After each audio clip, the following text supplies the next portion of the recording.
going to go ahead and make the dome that is going to sit on our little Martian guy. So we're going to make a clear dome out of gelatin and water. So I have 1 tablespoon of cold water in here. It has to be cold. And I have some unflavored gelatin, and we want it to sponge.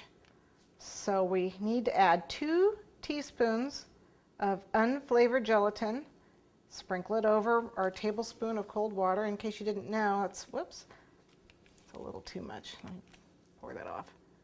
There we go.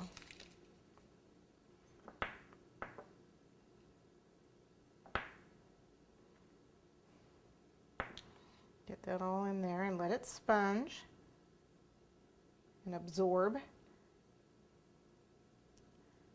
Okay, I'm going to let that sit for 5 minutes.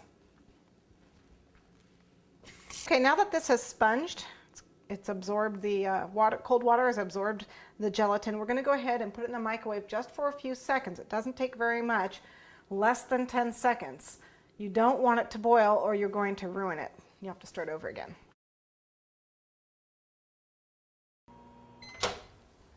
I'm not kidding when I say it doesn't take much, man. It's bad. Let me get the toothpick. I have a little piece of gelatin that didn't dissolve.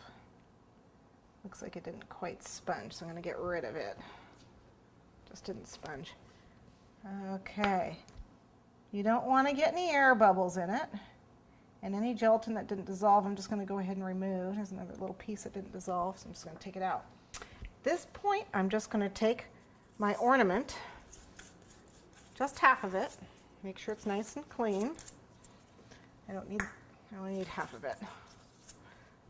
Okay, and we're going to go ahead and just pour this in.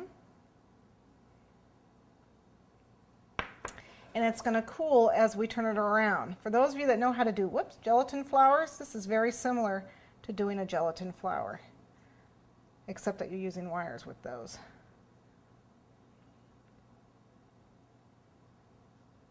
And spin it around while it cools so it coats the inside of this ball. I can put it back in.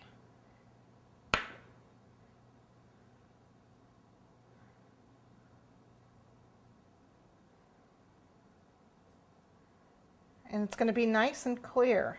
Whoops. That's why I do it over a bowl, because I'm not very good. There we go. Just turn it while it cools. I've got some on my fingers on the outside, but that's okay. It's not going to matter. And then you're going to turn it over and let the excess drip out. And what's going to happen is we're going to let this cool overnight, and it's going to release itself from the plastic. And then we'll have a little dome that we can just pull out of here. So I'm just going to lay this on either foil or wax paper or even parchment paper, and just lay it like this and let the rest of the excess gelatin drip out of it.